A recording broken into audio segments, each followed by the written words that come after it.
तो first part में हमने देखा था डॉवेराइनर के जो लॉ था वो देखा था। उसके बाद डॉवेराइनर के बाद हमारे पास ये न्यूलैंड आए साइंटिस्ट थे। इन्होंने देखा भाई जो डॉवेराइनर की जो थ्योरी थी वो पूर्ण रूप से सक्सेस नहीं थी, असफल रही। तो इन्होंने सोचा कि क्यों ना हम क्या करें, इन एलिमेंट्स को मैं इस व्यवस्थित क्रम में लगा देता हूँ। तो जब डॉवेराइनर ने सिद्धांत दिया उस समय 26 एलिमेंट्स थे, और जब न्यूलैंड ने ये अपना नियम दिया तो उस समय तक कितने 56 एलिमेंट्स प्राप्त हो चुके थे। अब इन्होंने एक जो लॉ दिया उसे हम बोलते हैं न्यूलैंड लॉ ऑफ ऑक्टेव, यानी न्यूलैंड के अष्टक नियम बोलते हैं। आप देखेंगे इन्होंने जो नियम दिया वो है when elements are arranged in order of increasing atomic mass the properties of 8th elements are a repetition of first elements. तो ये क्या है, जो 8वां एलिमेंट्स होगा उसकी जो प्रॉपर्टी होगी वो फर्स्ट से मैच करेगी, या फर्स्ट के जो उसकी प्रॉपर्टी होगी उसके जो गुण होंगे वो पहले वाले तत्व के समान होंगे। मान लिया 8 1 है तो इसके बाद जो 8वां तत्व होगा इसकी पहले से फिर 16 वाले का मिलेगा, फिर 24, ऐसे इनके करैक्टर क्या होंगे, फिर सेम होंगे। इन्होंने ये जो नियम दिया ये था संगीत के 7 सुरों पे। तो ये देखिए यहाँ पे लिखा है इन्होंने सा रे गा मा पा धा नी के बाद वापस रिपीट सा आता है। तो अगर मान लिया हमारा ये पहला एलिमेंट है तो यहाँ से अगर हम गिने 1 2 3 4 5 6 7 8, तो यानी इस वाले एलिमेंट्स का करैक्टर प्रॉपर्टी कैसी होगी, इसके समान होगी। अगर हम यहाँ से सेकंड से लें 1 2 3 4 5 6 7 8, तो सोडियम का किसके समान होंगे, गुण लिथियम के। तो ये इनका नियम था। फिर अगर हम यहाँ थर्ड से इसको काउंटिंग करें 1 2 3 4 5 6 7 8, तो मैग्नीशियम की किससे होगी, बेरिलियम से होगी। तो इन्होंने ये क्या दिया था, ये ऑक्टेव लॉ दिया था। किसने, न्यूलैंड्स ने। और इसको देख लेते हैं न्यूलैंड्स ने क्या बोला, जब तत्वों को बढ़ते हुए परमाणु भारों के किसके परमाणु भार के अनुसार व्यवस्थित किया जाता है तो संगीत के सुर की तरह प्रत्येक 8वें तत्व के गुण पहले के गुण के समान होते हैं। गणना किसी भी तत्व से आरंभ की जा सकती है। तो यानी गणना हम कहीं से भी कर सकते हैं। ये इसका किसका लॉ था, न्यूलैंड्स का। ये अपना लॉ दे के चले गए। उसके बाद जो और साइंटिस्ट आए उन्होंने बोला भाई देखते हैं ये सही है या गलत है। तो जब उन्होंने इसको स्टडी करा तो इसमें बहुत सारी कमियां थी, कुछ जो इसके ड्रॉबैक्स थे उसको हम आगे पढ़ते हैं। तो यहाँ पे हम देखते हैं लिमिटेशन ऑफ न्यूलैंड्स लॉ। जो न्यूलैंड्स लॉ थी उसकी क्या देखते हैं, लिमिटेशन को देखते हैं। तो पहला क्या था इसमें था अप्लीकेबल टिल कैल्शियम। ये सिर्फ कैल्शियम ही तक ही अप्लीकेबल था, या इसके जो ये नियम थे ये सिर्फ कैल्शियम तक सही थे। उसके बाद ये सही नहीं थे, क्योंकि कैल्शियम के बाद जो एलिमेंट्स थे उनके जो गुण है वो 8वें के बाद पहले से नहीं मिल रहे थे। तो ये कहाँ तक था, ये था अप्लीकेबल टिल कैल्शियम तक तो ये ठीक था। उसके बाद ये जो इसका लॉ था ये गलत साबित हुआ। उसके बाद देखते हैं ही assumed 56 elements exist only in nature. उस समय क्या थे 56 एलिमेंट्स। इसने भी वही बोला जो डॉवेराइनर ने बोला था कि 26 से 26 ही रहेंगे, और इसने भी क्या बोला 56 ही एलिमेंट्स रहेंगे, जो कि गलत साबित हुआ, क्योंकि अब हमारे पास 118 है, 118 एलिमेंट्स अभी मौजूद है। फिर उसके बाद देखो ही put elements together cobalt nickel with bromine. इसने क्या करा, जो कोबाल्ट और निकिल है, कोबाल्ट और निकिल ये किसके साथ रख दिए, ब्रोमीन के साथ रख दिए। जबकि ब्रोमीन क्या है, नॉन मेटल है, और कोबाल्ट और निकिल क्या है, ये मेटल है। तो ये क्या है, बिल्कुल ही गलत हुआ, क्योंकि इनके जो करैक्टर है, इनके जो गुण है वो आपस में मेल नहीं खाते। फिर देखो यहाँ पे चौथा क्या था इनका drawbacks, iron Fe is same as nickel और cobalt put far from them. इन्होंने क्या करा, जो निकिल और कोबाल्ट है इसके करैक्टर किससे मिलते हैं, आयरन से। लेकिन आयरन को इन्होंने कहाँ रख दिया, बहुत दूर रख दिया एक दूसरे से, जो कि ये भी गलत साबित हुआ। तो ये जो इसके ड्रॉबैक्स थे, ये 4 ड्रॉबैक्स आपको याद रखने हैं, ये पूछे जाते हैं एग्जाम में। ये टेबल याद करने की ज़रूरत है नहीं, आपको समझाने के लिए है। तो ये जो इसके ड्रॉबैक्स थे इसको आप अच्छे से पढ़ लेंगे, देख लेंगे और समझ लेंगे। तो डॉवेराइनर और न्यूलैंड के बाद ये मैंडलीव आए, और मैंडलीव थोड़ा ज़्यादा दिमागदार थे। इन्होंने भी एक अपना पीरियडिक टेबल दिया, और ये आज भी चल रहा है, इसे मॉडर्न पीरियडिक टेबल है। तो इन्होंने क्या बोला, ये कहते हैं the physical and chemical properties of elements are a periodic function of their atomic weight. यानी इन्होंने भी किसके एटॉमिक वेट को इंक्रीजिंग ऑर्डर में लगाया। फिर देखो तत्वों के भौतिक एवं रासायनिक गुणधर्म उनके परमाणु भारों के आवर्ती फलन होते हैं। तो ये परमाणु भार या द्रव्यमान संख्या के अनुसार। तो इन्होंने देखो, इन्होंने क्या है, एक टेबल दी, इसमें 7 आवर्त थे। अभी जो मॉडर्न पीरियोडिक टेबल है उसमें भी 7 आवर्त है। इसको याद करने की जरूरत नहीं है आपको, ये सिर्फ समझना है थोड़ा बस। और कितने ग्रुप्स हैं इसमें? 8 ग्रुप्स है। कभी पूछ सकता है कि जो इन्होंने टेबल दिया उसमें कितने ग्रुप्स थे, तो इसमें 8 ग्रुप्स थे, 7 आवर्त थे यानी पीरियड थे। ये जो वर्टिकल होते हैं, ये कॉलम जो होते हैं ये ग्रुप्स होते हैं, और जो हॉरिजॉन्टल से लाइनें हैं ये क्या है, पीरियड्स होते हैं। ये हमने पहले भी बोल दिया है।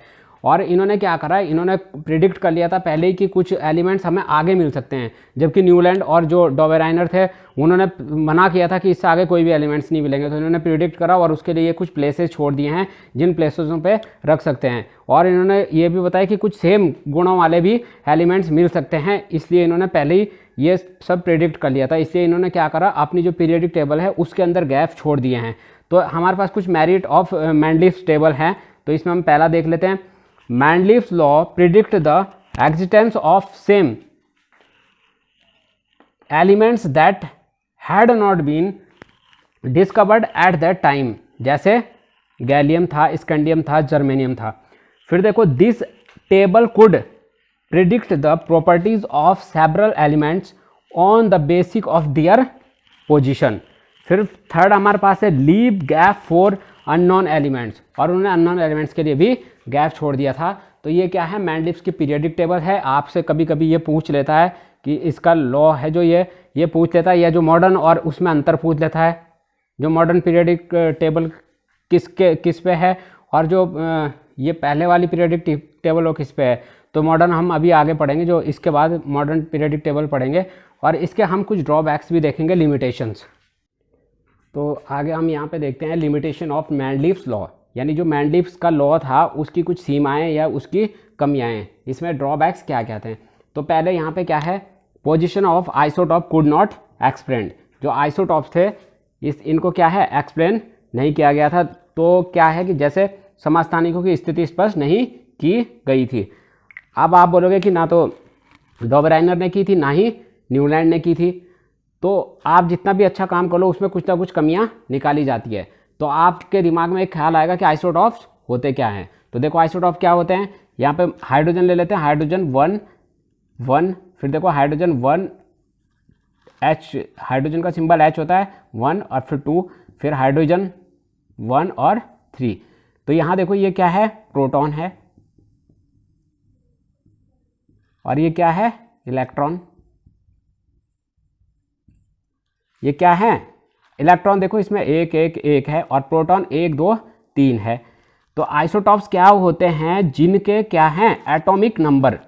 ये वाला क्या है, नीचे वाला एटॉमिक नंबर, ऊपर वाला क्या है, एटॉमिक वेट। तो एटॉमिक वेट या एटॉमिक मास क्या होते हैं, डिफरेंट होते हैं। यहाँ पे 1 है, यहाँ पे 2 है, यहाँ पे 3 है, लेकिन जो एटॉमिक नंबर है, परमाणु क्रमांक, वो सेम होते हैं। ऐसे को हम इनको क्या बोलते हैं, आइसोटॉप कहते हैं। तो ये क्या कहलाएंगे, आइसोटॉप। अब आइसोबार होता है, आइसोबार इसका क्या होता है, आइसोबार इसका उल्टा होता है। यानी उसमें आइसोबार में क्या होगा, जो ये एटॉमिक नंबर या परमाणु क्रमांक है ये डिफरेंट होंगे, और जो एटॉमिक वेट या द्रव्यमान संख्या वो क्या होंगी, सेम होगी। उसको हम क्या बोलेंगे, आइसोबार होंगे। अब नेक्स्ट देख लेते हैं, wrong order of atomic mass of some elements. कुछ तत्वों के परमाणु द्रव्यमानों के अनुसार व्यवस्थित क्रम, यानी कुछ जो क्या है, जो कुछ तत्व थे उनका क्या था, गलत एटॉमिक मास के। उन्होंने जो मैंडलीव्स थे, जो इनकी जो पीरियोडिक टेबल थी वो किसमें, एटॉमिक जो द्रव्यमान संख्या है या एटॉमिक मास है उसके इंक्रीजिंग ऑर्डर में थी। तो इंक्रीजिंग ऑर्डर का मतलब, मान लिया 1 है तो उसके बाद दूसरा, अगर इसका एटॉमिक वेट कितना होगा, 2 होगा, तो इसका 2 से ऊपर होना चाहिए। तो इंक्रीजिंग ऑर्डर में लगाया। लेकिन यहाँ पे क्या हुआ, निखिल और कोबाल्ट में गड़बड़ी होगी, क्योंकि कोबाल्ट का जो क्या रहता है एटॉमिक वेट, हमने एटॉमिक वेट ऊपर लिखाया था, तो 58.9 होता है। और निखिल का क्या होता है, निखिल का होता है 58.7। निखिल का क्या है, 58.7। अगर आप पीरियोडिक टेबल में देखोगे, हमने बनवाई है, तो उसमें आपको ये मिल जाएगा। तो यहाँ पे ये 58.9 बड़ा है और ये छोटा है, यानी निखिल पहले आना चाहिए था, और कोबाल्ट कहाँ आना चाहिए था, यहाँ पे, तो ये इनकी दूसरी गलती थी। फिर देखो position of hydrogen could not given, तो हाइड्रोजन की पोजीशन ना तब फिक्स थी और ना अब फिक्स है, उस समय भी प्रेडिक्ट नहीं की गई थी। तो ये इनके 3 ड्रॉबैक्स थे, इसको आप याद कर लेंगे, ये एग्जाम में पूछे जाते हैं। तो अब हम यहाँ पे देखते हैं characteristics of period. Characteristic of periods देखते हैं। तो पहला यहाँ पे हमारे पास है बैलेंस इलेक्ट्रॉन। बैलेंस इलेक्ट्रॉन का मतलब होता है जो आउटर मोस्ट सेल है उसमें कितने इलेक्ट्रॉन प्रेजेंट है। तो यहाँ पे हमने क्या ले लिया, यहाँ पे हमने लिया तीसरा पीरियड यानी थर्ड आवर्त ले लिया। ये 3 दिखा रखा मेंडलीव की जो मॉडर्न पीरियडिक टेबल है उसमें आप देखेंगे आवर्त में ये कौन सा है, थर्ड आवर्त है, यह थर्ड पीरियड है। तो इसमें हमारे पास हमने बोला था एटॉमिक नंबर याद रखने, ये देखो सोडियम का 11, मैग्नीशियम का 12 और फिर 13 ऐसे करके बढ़ रहे हैं। और जो मॉडर्न पीरियडिक टेबल है वो भी increasing order of atomic number है। तो यहाँ पर हम कॉन्फ़िगरेशन या इलेक्ट्रॉनिक विन्यास बनाते हैं। तो देखो 2 8 1, फिर यहाँ पे देखो 2 8 2, फिर यहाँ पे देखो 2 8 3, फिर यहाँ पे देखो 2 8 4, फिर यहाँ फॉस्फोरस ये हो जाएगा 2 8 5, सल्फर 2 8 6, फिर देखो क्लोरीन 2 8 7, फिर देखो यहाँ पे ऑर्गन ये हो जाएगा 2 8 और 8। इसका ये कैसा होता है, आउटर सेल फुल रहती है इसमें। तो यहाँ पे आप देखोगे ये हमने कौन सी मान ली, लेफ्ट साइड मान ली। लेफ्ट से राइट जाने पर जो बैलेंस ऑफ इलेक्ट्रॉन है उसमें क्या होता है। तो यहाँ पे आपने फर्स्ट में देखा, अब हमारे पास क्या है, यहाँ फर्स्ट में हमने क्या देखा कि 1 है, फिर 2 है ऐसे करके, फिर 3 है, फिर 4 है, 5 है, 6 है। तो ये क्या हो रहा है, बैलेंस ऑफ इलेक्ट्रॉन कि लेफ्ट से राइट जाने पर इसमें क्या हो रही है, वृद्धि हो रही है, बढ़ रही है। जो बैलेंस ऑफ इलेक्ट्रॉन ये क्या है, बढ़ रहे हैं। तो आप कोई सा भी पीरियड लोगे मॉडर्न पीरियडिक टेबल के अंदर, या तीसरा लो, चौथा लो, पांचवा लो, तो इसमें क्या होगा, जो बैलेंस ऑफ इलेक्ट्रॉन होंगे लेफ्ट साइड से राइट साइड जाने पर क्या होंगे, इंक्रीज होंगे, बढ़ेंगे।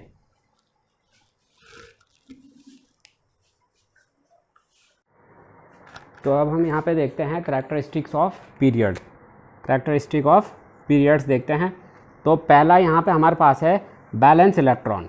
बैलेंस इलेक्ट्रॉन का मतलब होता है जो आउटर मोस्ट सेल है उसमें कितने इलेक्ट्रॉन प्रेजेंट है।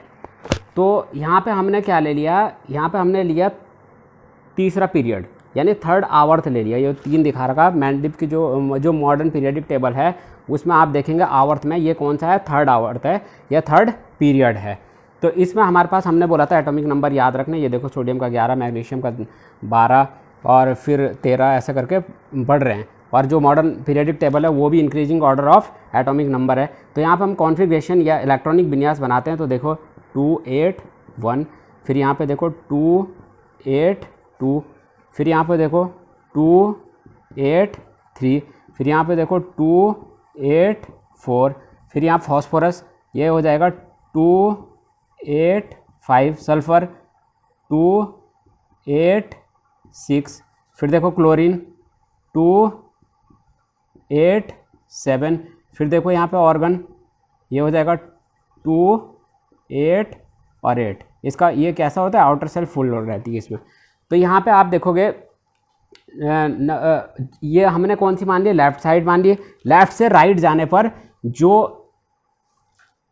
बैलेंस ऑफ इलेक्ट्रॉन है उसमें क्या होता है। तो यहाँ पे आपने फर्स्ट में देखा, अब हमारे पास क्या है, यहाँ फर्स्ट में हमने क्या देखा कि 1 है, फिर 2 है ऐसे करके, फिर 3 है, फिर 4 है, 5 है, 6 है। तो ये क्या हो रहा है, बैलेंस ऑफ इलेक्ट्रॉन कि लेफ्ट से राइट जाने पर इसमें क्या हो रही है, वृद्धि हो रही है, बढ़ रही है।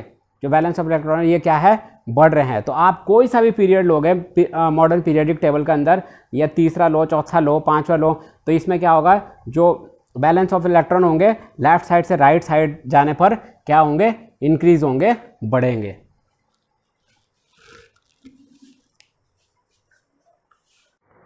तो इसमें हम जो है दूसरा करैक्टरिस्टिक्स देखते हैं वैलेंसी। वैलेंसी का मतलब होता है कितने इलेक्ट्रॉन लेने या देने हैं। तो यहाँ पे मैंने इलेक्ट्रॉन कॉन्फ़िगरेशन बना दिया इसका। देखो सोडियम क्या करेगा, 1 इलेक्ट्रॉन देगा, फिर मैग्नीशियम ये 2 इलेक्ट्रॉन देगा, फिर एल्यूमिनियम 3 दे देगा, और ये सिलिकॉन क्या है, 4 ले भी सकता है और दे भी सकता है, ये मेटलॉइड होता है। फिर फॉस्फोरस ये 3 लेगा तो -3, और फिर सल्फ़र ये 2 लेगा तो -2, फिर क्लोरीन 1 लेगा तो यह है -1। उसके बाद ये क्या होता है, न्यूट्रल होता है ऑर्गन, तो ये क्या करे, ये क्या है, 0 रहेगा। तो अब आप देखेंगे लेफ्ट से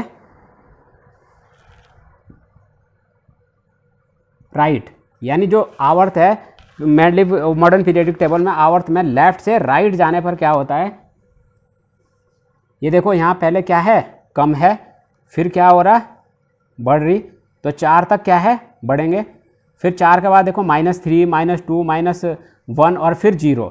तो यानी बैलेंसी क्या हो जाएगी, पहले बढ़ेगी और फिर घटेगी। तो लेफ्ट से राइट जाने पर क्या होगा, बैलेंसी में पहले बढ़ेगी और फिर घटेगी। ये याद रखना है आपको, क्योंकि ये अच्छे से समझना है, ये एग्ज़ाम में इन्हीं जगहों से क्वेश्चन पूछे जाते हैं।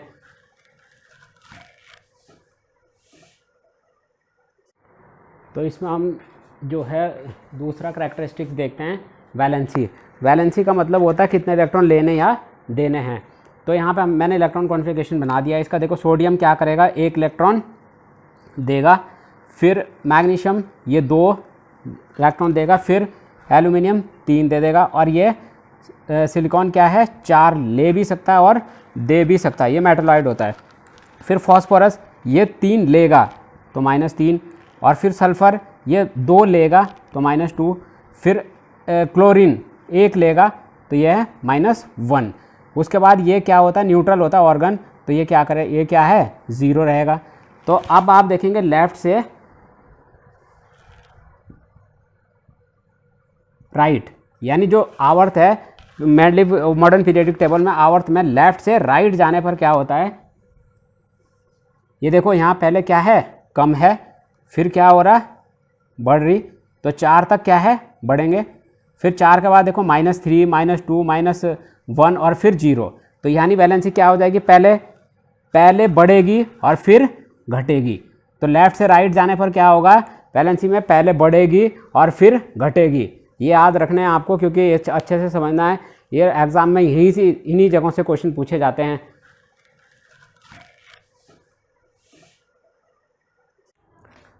तो अब हम यहाँ पे देखते हैं थर्ड जो करैक्टरिस्टिक है वो है साइज़ ऑफ एटम्स।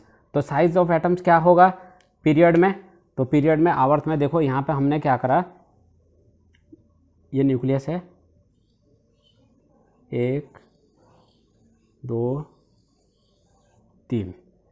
अब इसमें पहले में कितने होंगे, पहले में होंगे 2 इलेक्ट्रॉन, 1 2, यहाँ पे कितने होंगे 8, 1 2 3 4 5 6 7 8, और यहाँ पे कितने होंगे 1। अब यहाँ पे देख लेते हैं, ये न्यूक्लियस है, 1 2 3। तो यहाँ पे देखो पहले में कितने हैं, 2 हैं, फिर कितने हैं, 8 है, 1 2 3 4 5 6 7 और 1 8, और यहाँ पे क्या है, 1 2। तो ये क्या है, पहले में 1 था, फिर 2 है, फिर यहाँ पे जो थर्ड शेल रहेगा, ऑर्बिट रहेगा, इसमें 3 हो जाएंगे, 4 हो जाएंगे, 5 हो जाएंगे, 6 7 ऐसे बढ़ते रहेंगे। तो अब हम लेफ्ट से राइट जाने पर क्या होगा, साइज ऑफ एटम, आपके दिमाग में चल रहा होगा कि क्या है, नंबर ऑफ इलेक्ट्रॉन की संख्या बढ़ रही है, तो ये क्या होगा, बढ़ेगा, लेकिन ऐसा नहीं है, घटेगा। अब देखो कैसे, ये क्या है, प्रोटॉन न्यूट्रॉन, इनमें क्या रहेगा, जितना ज़्यादा नंबर ऑफ इलेक्ट्रॉन सेल में बढ़ेंगे तो ये न्यूक्लियस क्या करेगा, इनको अट्रैक्ट करेगा, आकर्षित करेगा, और ये क्या हो जाएंगे, श्रिंक हो जाएंगे या सिकुड़ जाएंगे ये, और जितने सिकुड़ेंगे तो इनकी जो संख्या होगा, जो साइज होगा वो क्या होगा, छोटा हो जाएगा, छोटा होगा। तो क्या है, साइज ऑफ एटम क्या है, लेफ्ट से राइट जाने पर छोटा होगा। देखो यहाँ पे क्या है, पहले में यहाँ सबसे ज़्यादा रहेगा, यहाँ पे कैसा रहेगा, सबसे ज़्यादा रहेगा, और ये जैसे जैसे लेफ्ट राइट की ओर जाएगा ये क्या होंगे, छोटे होते जाएंगे, और ये कम हो जाएंगे। तो साइज ऑफ एटम क्या होगा, लेफ्ट से राइट जाने पर घटेगा।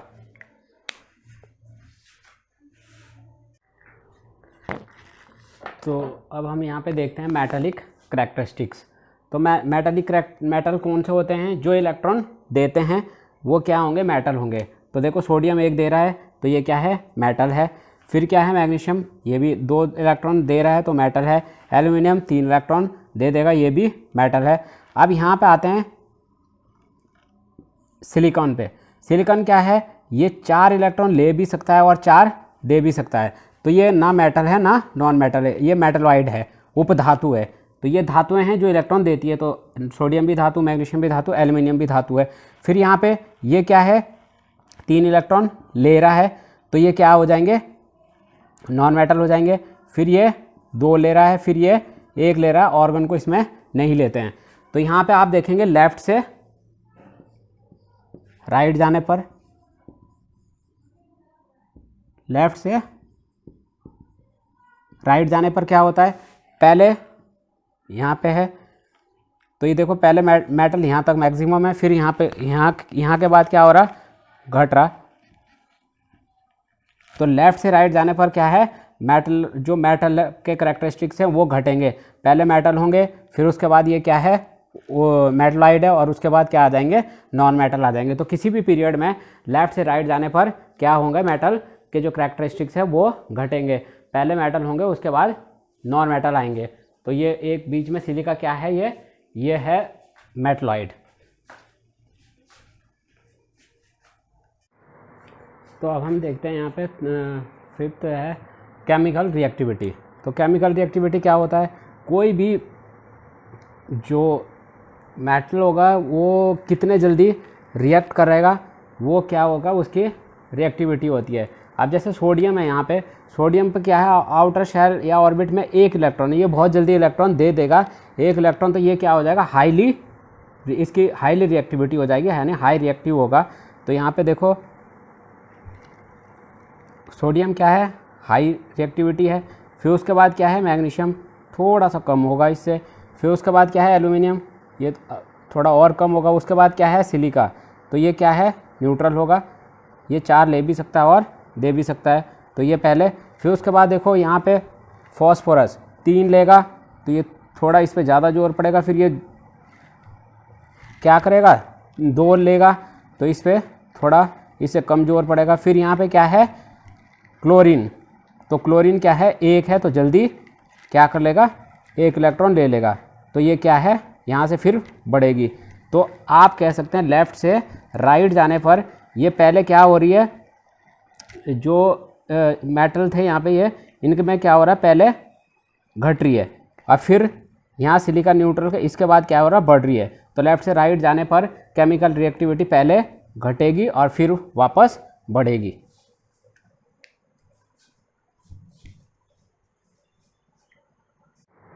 तो इसके बाद 6 जो हमारा करैक्टरिस्टिक है वो है नेचर ऑफ ऑक्साइड। तो नेचर ऑफ ऑक्साइड क्या होता है, जो भी आपके पीरियड में आएगा उसका ऑक्साइड जो बनेगा वो बेसिक होगा कि एसिडिक होगा। तो अब मैं आपको बता दूं कि जितने भी हमारे पास जो मेटल होंगे वो कैसे होंगे, बेसिक होंगे। और जो नॉन मेटल होते हैं ये सारे कैसे होंगे, नॉन मेटल, ये एसिडिक होंगे यानी अम्लीय होंगे। और ये जो मेटल होंगे क्षारीय होंगे। यहाँ पे जो बीच में है हमारे पास एल्यूमिनियम और सिलिका, ये होते हैं एम्फोटोरिक, यानी ये बेसिक भी हो सकते हैं, और बेसिक और एसिडिक दोनों के इनमें करैक्टर आते हैं, ये करैक्टरिस्टिक्स होते हैं। तो ये बेसिक और एसिडिक होते हैं। तो यहाँ पे हम कह सकते हैं कि लेफ़्ट से राइट जाने पर बेसिक से किस में कन्वर्ट हो जाते हैं, एसिडिक में, एसिडिक। तो लेफ़्ट से राइट जाने पर आवर्त में यानी पीरियड में कैसे होंगे करैक्टर, ये बेसिक, पहले बेसिक होंगे और फिर एसिडिक होंगे। पहले होंगे कैसे, क्षारीय और फिर उसके बाद अम्लीय। तो क्षारीय से अम्लीय की ओर बढ़ेंगे।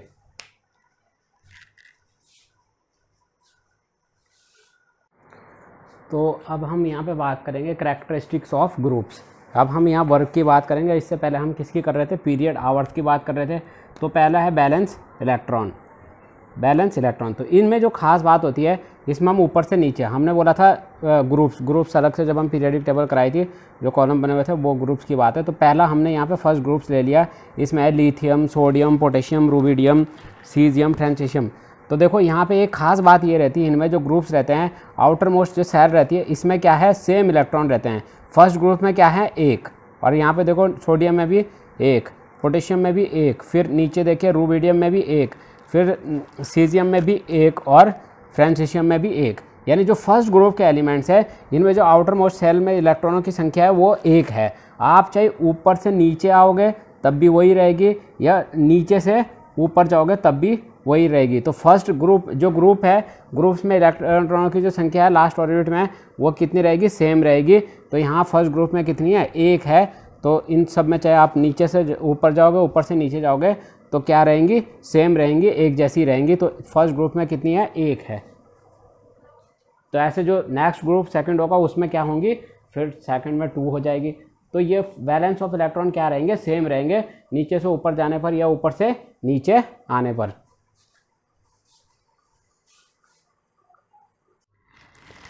तो यहाँ पे हम करैक्टरिस्टिक ऑफ ग्रुप में सेकंड देखते हैं, बैलेंसी। तो बैलेंसी क्या है, अगर यहाँ पे आउट ऑफ मोस्ट सेल में सेम इलेक्ट्रॉन है तो इसकी वैलेंसी भी क्या होगी, सेम होगी।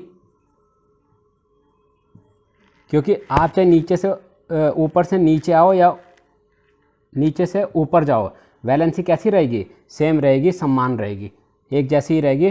क्योंकि आउटर ऑफ मोस्ट सेल में कितने इलेक्ट्रॉन है और लास्ट ऑर्बिट में एक इलेक्ट्रॉन है, तो यहाँ पे वैलेंसी भी इसकी क्या हो जाएगी, एक हो जाएगी। तो ये आप ध्यान रखेंगे।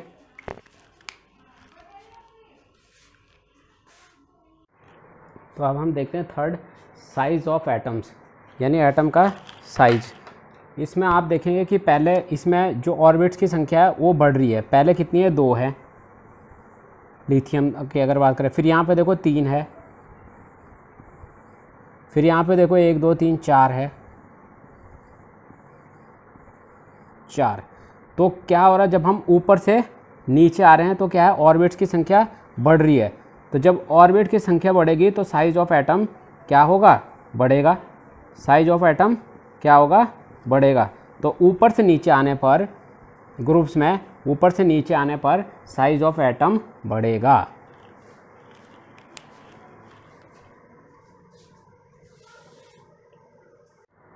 तो अब हम यहाँ पे देखते हैं फोर्थ, केमिकल रिएक्शन। तो केमिकल रिएक्शन यहाँ पे हमने 2 ले लिए, मेटल और नॉन मेटल। तो इनमें क्या होता है, जो मेटल होते हैं इसमें ऊपर से नीचे आने पर, ऊपर क्या होते हैं, लीस्ट रिएक्टिव रहते हैं और नीचे मोस्ट रिएक्टिव रहते हैं। यानी जो मेटल होंगे वो इलेक्ट्रॉन को देंगे और जो नॉन मेटल होंगे इलेक्ट्रॉन को लेंगे। लेकिन इसमें क्या होता है, उल्टा होता है, ऊपर वाले क्या होंगे, मोस्ट रिएक्टिव होंगे, नीचे वाले लीस्ट रिएक्टिव होंगे। अब देखो कैसे, मान लिया यहाँ पे 1 2 और 3, ये 3 ऑर्बिट्स है और यहाँ पे इलेक्ट्रॉन होता है। और नीचे मान लेते हैं 7 1 2 3 4 5 6 और 1 7, और ये क्या है, न्यूक्लियस है।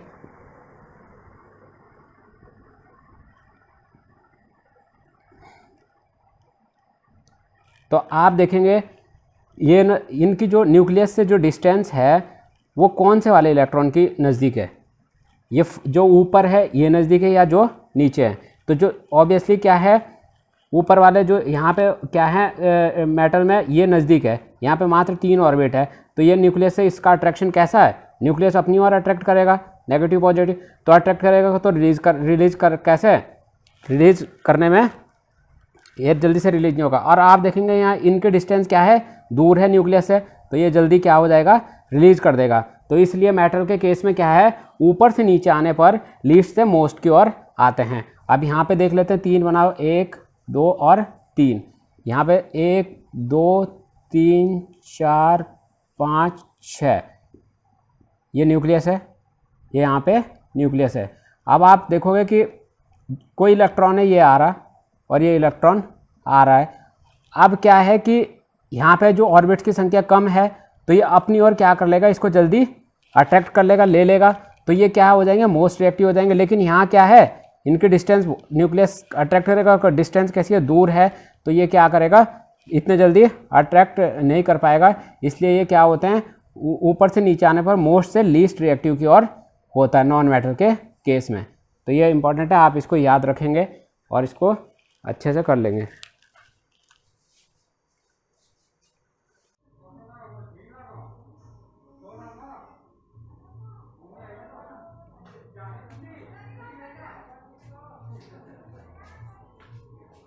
तो मैं ये अब हम देख रहे हैं यहाँ पे मेटलिक करैक्टरिस्टिक्स। तो यहाँ पे मैंने मेटल ले लिया है, तो इसमें देखना क्या है, ऊपर से नीचे आने पर क्या होगा करैक्टरिस्टिक्स। तो यहाँ हम देख लेते हैं पहले 1 2 और 3, 1 2 3 4 5 6, ये न्यूक्लियस है। अब यहाँ पे जो इलेक्ट्रॉन है और ये वाला यहाँ पे इलेक्ट्रॉन है, ये क्या है, न्यूक्लियस से दूर है, तो ये जल्दी क्या कर देगा, रिलीज़ कर देगा, और ये जल्दी से रिलीज़ नहीं करेगा क्योंकि डिस्टेंस इनके बीच में कम है। तो नीचे वाले क्या हो जाएंगे, ये मेटलिक करैक्टर, ज़्यादा मेटलिक करैक्टरिस्टिक्स इनमें क्या होंगे, बढ़ेंगे। तो ऊपर से नीचे आने पर क्या होगा, मेटल करैक्टरिस्टिक्स क्या होते हैं, बढ़ते हैं। तो ये चैप्टर लगभग अब समाप्त हो चुका है। इसके बाद मैं आपको नोट्स प्रोवाइड करा दूंगा, फिर उसके बाद आप क्या कर लेंगे, इसके क्वेश्चन आंसर कर लेंगे।